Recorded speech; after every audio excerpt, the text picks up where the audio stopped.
Bonjour mes chers amis, j'espère que vous allez bien. Alors aujourd'hui, je vais vous présenter une présentation d'orientation sur comment devenir ingénieur informatique pour les gens qui s'intéressent par ce domaine.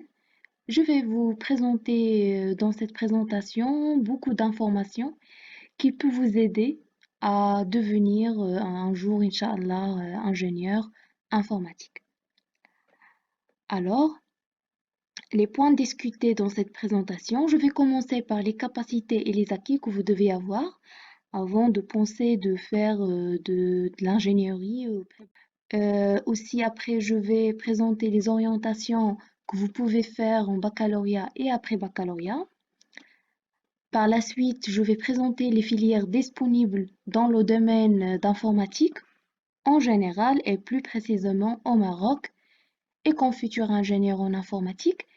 Quels sont les postes qui vous attendent dans ce domaine ou bien les projets que vous pouvez faire. Alors, pour les capacités et les acquis. Alors, vous devez avoir un raisonnement mathématique parce que en informatique, tout se base sur les algorithmes. Voilà, donc vous devez avoir, comme j'ai dit, un raisonnement mathématique. Tout d'abord, la première des choses que vous allez confronter dans ce domaine est la programmation. Et bien évidemment, d'autres solutions informatiques qui demandent des algorithmes puissants en termes de temps et d'autres ressources, en d'autres termes, qui ont une complexité minimale.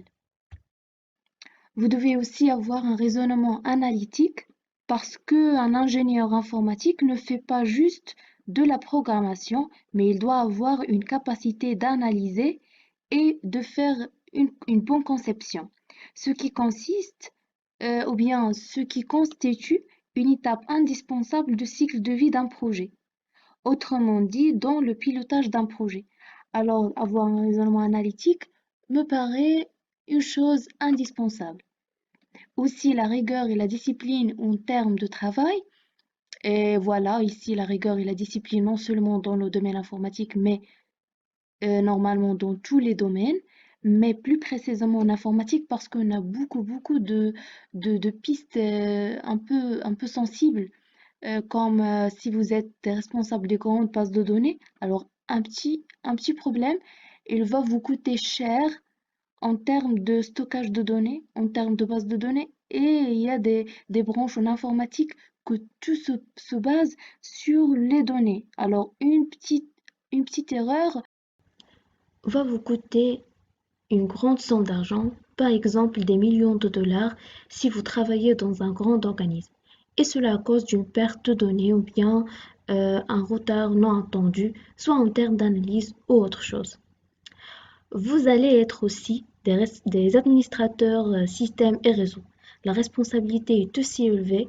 Le métier se divise entre l'architecture du réseau et la direction technique, ainsi qu'une bonne gestion d'équipe. Et je ne vais pas oublier de mentionner l'importance de la sécurité au niveau des systèmes et des réseaux.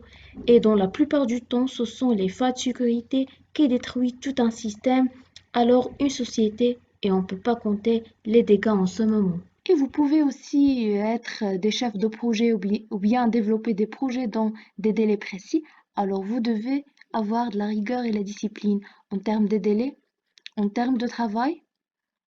Et voilà, donc je vais terminer par tout simplement, vous devez tout simplement aimer votre spécialité. Voilà, donc si vous aimez votre spécialité, vous allez tout donner pour atteindre vos objectifs et aussi le travail demandé. Alors, dans cette partie, je vais discuter avec vous les différentes filières que vous pouvez faire, soit en baccalauréat ou bien après baccalauréat. Alors, la première piste, c'est que vous pouvez faire de sciences maths ou bien sciences expérimentales en baccalauréat et, et intégrer directement les écoles d'ingénieurs par la suite. Et je vais présenter la liste des écoles qui demandent un accès direct après le baccalauréat. Alors, la deuxième piste, c'est que vous pouvez faire des sciences mathématiques ou expérimentales, intégrer les classes préparatoires pour les écoles d'ingénieurs et par la suite faire un choix d'école d'ingénieur après le passage du concours CNC. Alors, ces deux premières pistes, en général, demandent un bon moyen en baccalauréat. Bon, dans le cas du choix de la faculté pour n'importe quelle raison, donc il y a deux pistes. Soit vous ferez de 2 ans de la faculté, c'est-à-dire avec un DUG, vous passez le CNC et vous intégrez les écoles d'ingénieurs. Soit vous obtenez votre licence et vous ferez une demande par dossier à l'école que vous souhaitez intégrer. Et le choix ici se fait par classement. Alors, par classement, c'est-à-dire en général, les écoles d'ingénieurs font le choix des premiers classements. Voilà, alors vous devez travailler dur pour, pour, pour, pour obtenir les premiers classements.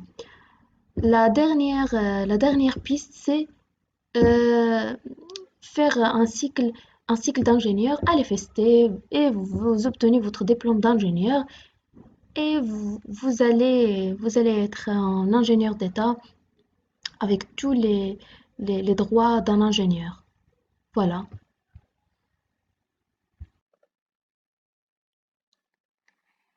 Pour les écoles disponibles ici au Maroc, directement après le baccalauréat, on a ENSA Maroc, on a ENSAM Casablanca, on a l'IAV, l'ENAM, donc CNES, et l'ENFI, l'École nationale forestier d'ingénieurs, et l'ISMAC. Pour les écoles après bac et aussi après 12 ans des classes préparatoires, on a ENSA Maroc, ENSAM de Casablanca, IAV Rabat, l'ENAM, ENFI, ESMAC, l'AYAC, EHTP, EMI, ENIM, ENSEM, ENSIAS et moi je suis lauréate de l'ENSIAS. Et les IT, IMPT, NCA, FST, N7 et les I. Donc, vous pouvez faire d'autres recherches sur toutes ces écoles-là. Donc, il y a beaucoup d'informations sur Internet, surtout sur le site de chaque école. Alors, pour les filières disponibles, il y a le génie logiciel et moi, je suis ingénieure en génie logiciel. Il y a du business intelligence et je prépare mon doctorat en business intelligence. Donc, il y a toutes des relations entre les filières. Donc, il y a pas de séparation ou bien il y a une cohabitation entre toutes les filières. Mais en fin de compte, vous devez choisir la filière dans laquelle vous allez se spécialiser. Alors, il y a aussi l'embarqué informatique qui est très intéressant, et la logistique informatique aussi, et les systèmes réseau. Donc, comme futur ingénieur informatique, vous pouvez être un ingénieur au sein des entreprises internationales. Donc, il y a beaucoup de métiers ici. Je peux pas vous préciser exactement quel poste vous allez occuper, mais il y a beaucoup de postes ici. Vous pouvez faire des recherches. Moi, je vous donne juste une lumière sur les pistes disponibles.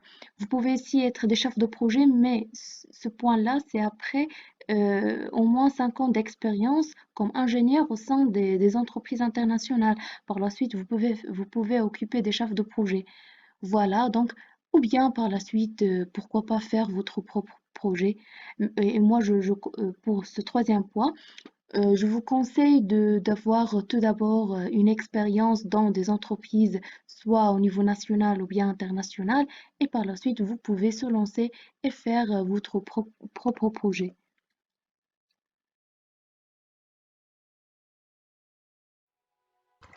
Voilà, j'ai terminé la présentation. Je vous demande de me poser vos questions dans les commentaires.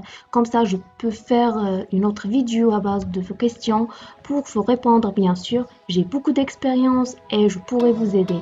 Si vous avez des soucis et des problèmes d'orientation, je peux vous donner de l'aide et c'est ça le but de ma chaîne. C'est un besoin que j'avais quand j'étais à votre place. J'avais toujours envie de quelqu'un qui me raconte sur son chemin. Ça donne de l'énergie et ça accélère beaucoup de choses. Alors, merci pour votre attention et bon courage à tous. À la prochaine!